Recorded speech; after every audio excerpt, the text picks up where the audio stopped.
আশিকদার educare চ্যানেলটা subscribe করে পাশের বেল আইকনটা বাজিয়ে দিন, যাতে নতুন ভিডিও আপলোড করলে নোটিফিকেশান সবচেয়ে আগে আপনি পেয়ে যান। হ্যালো স্টুডেন্ট, এখন আমি তোমাদের করাবো ক্লাস 5-এর মডেল অ্যাক্টিভিটি টাস্ক বাংলা, যেটা বোর্ড থেকে একদম নিউ দেওয়া হয়েছে। তো পার্ট 1 অ্যান্ড পার্ট 2টা প্রথম করাবো। তো দেখো প্রথম কোশ্চেন কি আছে। তো দেখো তোমাদের প্রথম কোশ্চেনটা কি ছিল না, গল্পবুড়ো কেন ছোটদের ছুটে আসার ডাক দিয়েছেন।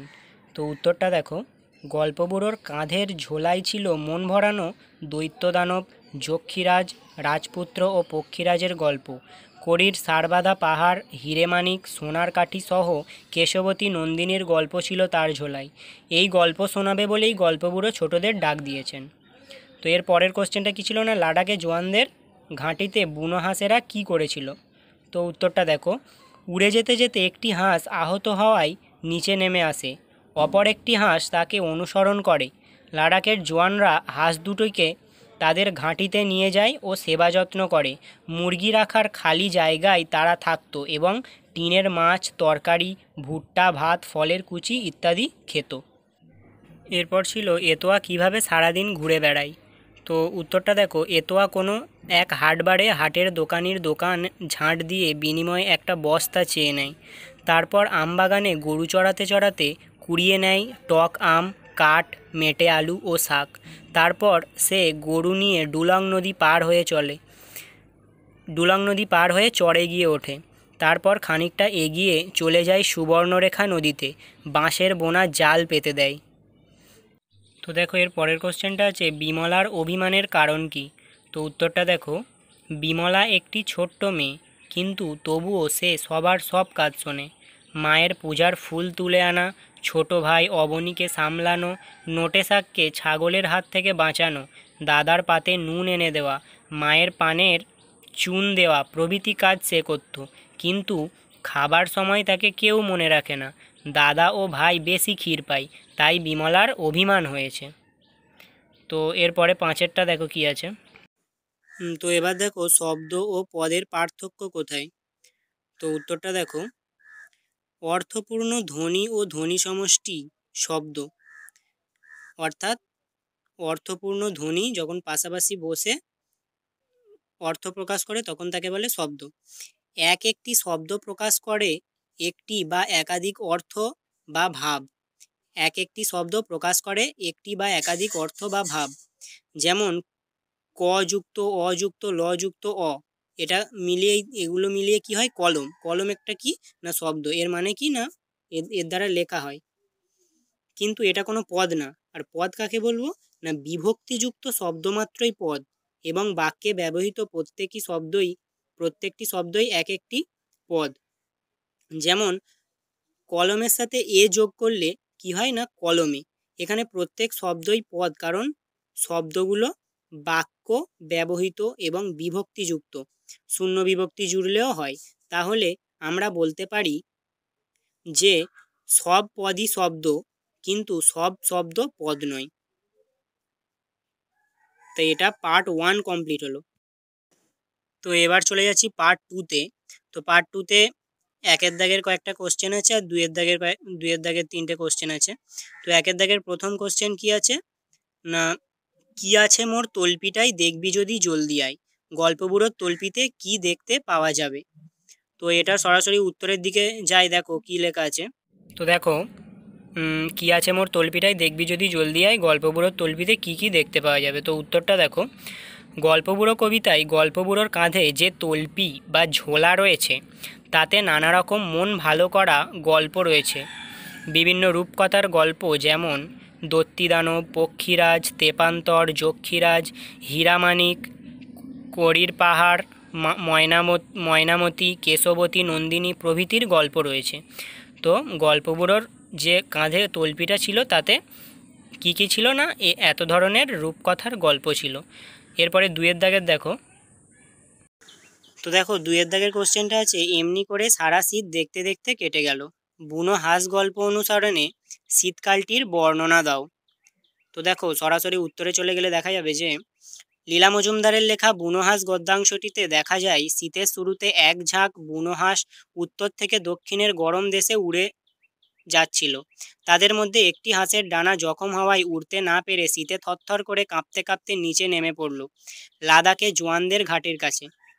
লাদাখের জোয়ানদের ঘাটির কাছে। তার দেখায় আর একটা হাঁসও নিচে নেমে পড়ল। জখম হওয়ার হাঁসটির দুরবস্থা দেখে জোয়ানরা তাকে তুলে এনে তাদের মুরগি রাখার খালি জায়গাতে রেখেছিল। সারা শীতকাল হাঁস দুটি জোয়ানদের সাথে থাকত আর মাছ, জোয়ানদের ফেলে রাখা খাবার ইত্যাদি খেত। আর ধীরে ধীরে অসুস্থ হাঁসটি সুস্থ হয়ে উঠেছিল এবং এভাবে শীত কেটে ধীরে ধীরে গরমকাল আসতে শুরু করেছিল। এইভাবে জোয়ানদের শীতকালটি কেটে গিয়েছিল। এর পরের কি কোশ্চেন ছিল দেখো, 3 দাগের আছে শুনেই হাবু বেজায় কাবু, কোন কথা শুনে হাবু কেন কাবু হয়ে পড়ল? তো দেখো, শুনেই হাবু বেজায় কাবু, কোন কথা শুনে কেন হাবু কাবু হয়ে পড়েছিল? তো উত্তর দেখো, দারোগা বাবু হাবুকে ঘরের জানালা দরজাগুলো খুলে রাখতে পরামর্শ দিয়েছিল, কিন্তু এই পরামর্শ শুনে হাবু বেজায় কাবু হয়ে পড়েছিল, কারণ তাতে তার নিজের পোষা 150 পায়রা উড়ে যাবে। তো এটা ছোটো মতো ছিল। তো এরপরে 4 দাগের কোশ্চেন দেখো, ঝড় বাদলের রাতে সব শোনা যায়, কি শোনা যায় বলে বক্তার বিশ্বাস? তো উত্তরটা দেখো, ভজন মুক্তা বলতো সুরবীর নামে এক আদিবাসী রাজা ছিল, যার রাজ্যপাট চলে যাওয়ায় সে ঘণ্টা, তীর, ধনুক নিয়ে ডুলং নদীতে ঝাঁপ দিয়েছিল। সে সেখানে অপেক্ষা করে আছে আবার তার রাজত্ব উদ্ধারের আশায়।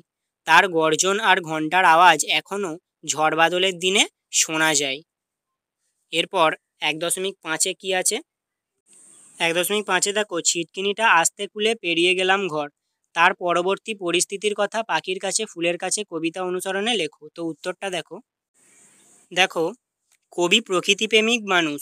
রাতের আকাশে ডাবের মতো চাঁদ উঠতে দেখে কবি ছিটকিনিটা আস্তে করে খুলে বাড়ি থেকে বেরিয়ে যান। তার মনে হচ্ছিল ঝিম ধরা শহরটা যেন থরথর করে কাঁপছে। মিনারকে দেখে মনে হয়েছে যে কেউ দাঁড়িয়ে আছে।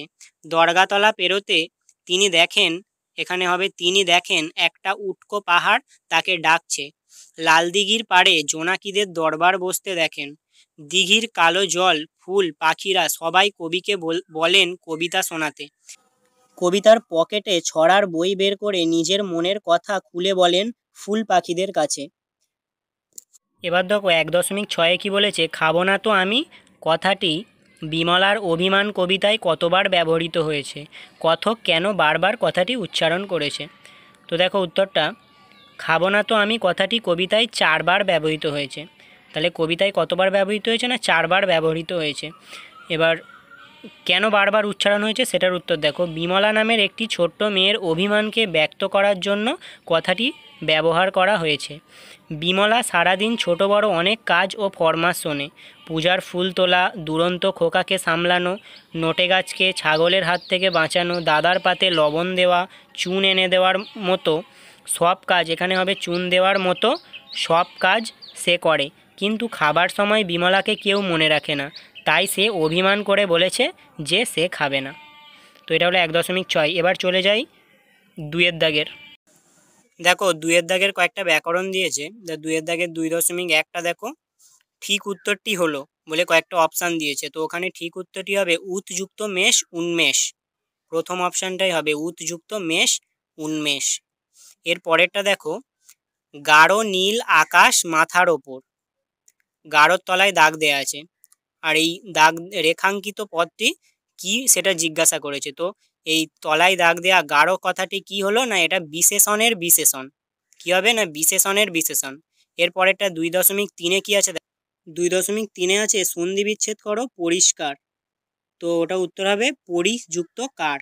উত্তর হবে পরিযুক্ত কার। তো আমি দেখো স্ক্রিনে লিখেও দিয়েছি। তো এটা তোমাদের পার্ট 1 অ্যান্ড পার্ট 2 কমপ্লিট হলো। এরপরে পার্ট 3 আছে। দেখো এবার পার্ট 3তে কিছু কোশ্চেন আছে। এটা হচ্ছে কি পার্ট 3। তো প্রথম কয়েকটা এমসিকিউ দেখো, হাবু থানায় নালিশ জানাতে গিয়েছিল কখন? না ভোরবেলা, মানে ভোরে। হাবু পাগল বলেছিল তার শেষদাকে। আর তারপরেরটা কি, দারোগাবাবুর পরামর্শ শুনে হাবু হয়ে পড়েছিল কি? না হাবু কাবু হয়ে পড়েছিল। মানে প্রথমটা এ, তারপরেরটা কি না শেষ দাগে, তারপরেরটা কাবু। এবার 2 দাগের কোশ্চেন আছে, দেখো আমি উত্তরে চলে যাচ্ছি। হাবুর বর্দার পোষা বিড়ালগুলো কেমন? তো উত্তর দেখো, হাবুর বর্দার পোষা বিড়ালগুলো ছিল ছোট বড়। এরপরে হাবু মেজদাকে কি করতে বারণ করেছিল? তো দেখো, হাবু মেজদাকে কুকুর পুষতে বারণ করেছিল। হাবু সারাদিন রাত কী করে? উত্তরটা দেখো, হাবু নিজের দুঃখে সারাদিন রাত ভগবানকে ডাকে। এরপর হাবু তার পায়রা উড়ে যাবার কথা কেমনভাবে জানিয়েছিল? তো দেখো উত্তরটা, হাবু তার পায়রা উড়ে যাওয়ার কথা দারোগাবাবুকে করুণ সুরে জানিয়েছিল। তো এটা হয়ে গেল তোমাদের বাংলার part 1, part 2, part 3 total complete হলো। তো এটা তোমরা করে নিতে পারো, ঘরে প্র্যাকটিস করবে খুব ভালো করে। এরপরে পরিবেশ, অঙ্ক, ইংরাজি আমি খুব তাড়াতাড়ি দিয়ে দেবো। তো চ্যানেলটা সাবস্ক্রাইব করে পাশের বেল আইকনটা বাজিয়ে দেবে, আর তোমার ফ্রেন্ডসদের সঙ্গে অবশ্যই শেয়ার করবে।